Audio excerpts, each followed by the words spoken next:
আমাদের সংগঠন 2011 সালে যখন আমরা প্রতিষ্ঠিত করি, বিএনপির গঠনতন্ত্রের 14 নম্বর ধারায় একটা প্যারা আছে, আপনারা অনলাইনেও পাবেন। তো ওখানে বলা আছে, যদি কোনো শ্রেণী পেশার লোকজন একত্রিত হয়ে কোনো সংগঠন সংগঠিত করে এবং সেই সংগঠন যদি বিএনপির আদর্শ ও নীতিতে বিশ্বাসী হয়, তাহলে সেই সংগঠন বিএনপির সহযোগী সংগঠন হিসাবে গণ্য হবে। তো ওখানে কিন্তু বলা আছে যে যদি বিএনপির আদর্শ ও নীতিতে যদি বিশ্বাসী হয়, এবং এখানে আরেকটা কথাও বলা আছে যে পেশাগত পেশাগত স্বার্থ রক্ষার জন্য যদি তারা একত্রিত হয়। সো এই দুইটা জিনিস দেখেন, আমরা যখন 2011 সালে এই দলটাকে সংগঠিত করি, তখন কিন্তু বাংলাদেশে এই গাড়ি চালকদের নিয়ে বিভিন্ন লোকজন, সে ধরেন একটা এই নিরাপদ সড়ক চাইয়ের যে চেয়ারম্যান আছে, যে আমাদের চিত্রনায়ক ইলিয়াস কাঞ্চন, উনি নিরাপদ সড়ক চাই কোত্থেকে আসলো?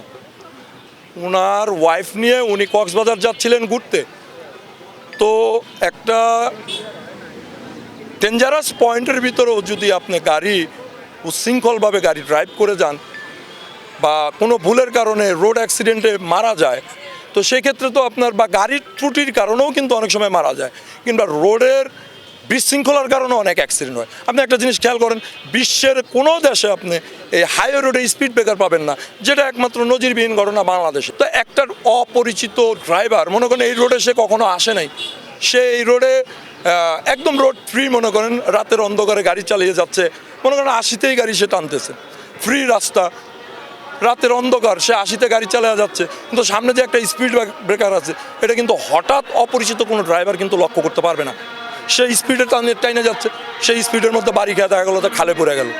তো কিছু কিছু দুর্ঘটনা কিন্তু ড্রাইভারের দোষের ছাড়াও হয়। সো ওই ইলিয়াস কাঞ্চনের ওয়াইফ যখন মারা যায়, তখন ইলিয়াস কাঞ্চন তার ওয়াইফের শোকে, ওয়াইফের শূন্যতায়, তার ওয়াইফের শূন্যতার পূরণ করতে না পারায় সে লাইগা পড়লো কারের পিছনে? গাড়ি চালকদের পিছনে।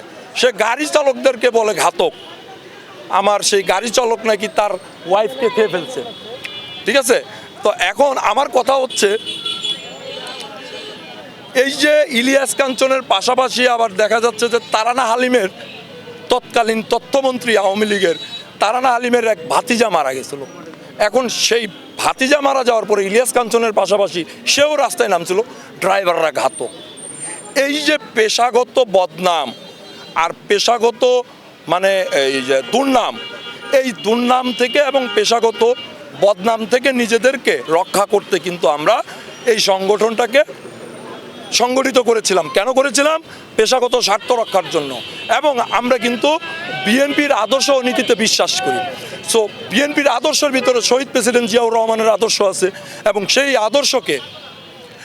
সেই আদর্শকে আমরা বাংলাদেশের প্রতিটা ঘরে ঘরে পৌঁছে দেওয়াই হইল আমাদের লক্ষ্য এবং উদ্দেশ্য। এবং আগামীতে পাশাপাশি আমাদের বর্তমান চেয়ারম্যান জননেতা জনাব তারেক রহমান বাংলাদেশ বিনির্মাণের যে প্ল্যানিং নিয়ে উনি বাংলাদেশে আসছেন, যে প্ল্যানিং বাস্তবায়নে উনি বিএনপির পাশাপাশি মোটর চালক দলকে যে নির্দেশনা প্রদান করবেন, আমরা সেই নির্দেশনা অনুযায়ী আমরা বাংলাদেশ জাতীয়তাবাদী মোটর চালক দল ওনার সাথে ওনার প্ল্যানিং সাকসেস করার জন্য সার্বক্ষণিক রাজপথে আছি এবং ভবিষ্যতেও থাকব। এবং তার পাশাপাশি আমি বাংলাদেশের এই 18 কোটি জনগণদের আমি একটা অনুরোধ জানাবো, সেটা হলো বাংলাদেশকে বিগত স্বৈরা শাসক ফ্যাসিস্ট খুনি হাসিনা যতটুকু ক্ষতি করেছে, যতটুকু পিছিয়ে দিয়ে গেছে, সো ওই জায়গা থেকে আবার ঘুরে দাঁড়ানোর জন্য আপনারা সবাই আমাদের নেতা, তারুণ্যের অহংকার, বিএনপির চেয়ারম্যান জননেতা জনাব তারেক রহমানের যে রাষ্ট্র কাঠামো বিনির্মাণের যে প্ল্যানিং নিয়ে আসছে, সেই প্ল্যানিংকে বাস্তবায়ন করার জন্য আপনারা সবাই ওনার পাশে থাকবেন, এই অনুরোধ জানিয়ে সবাইকে ধন্যবাদ জানিয়ে এবং সবাই থেকে বিদায় নিয়ে আল্লাহ হাফেজ।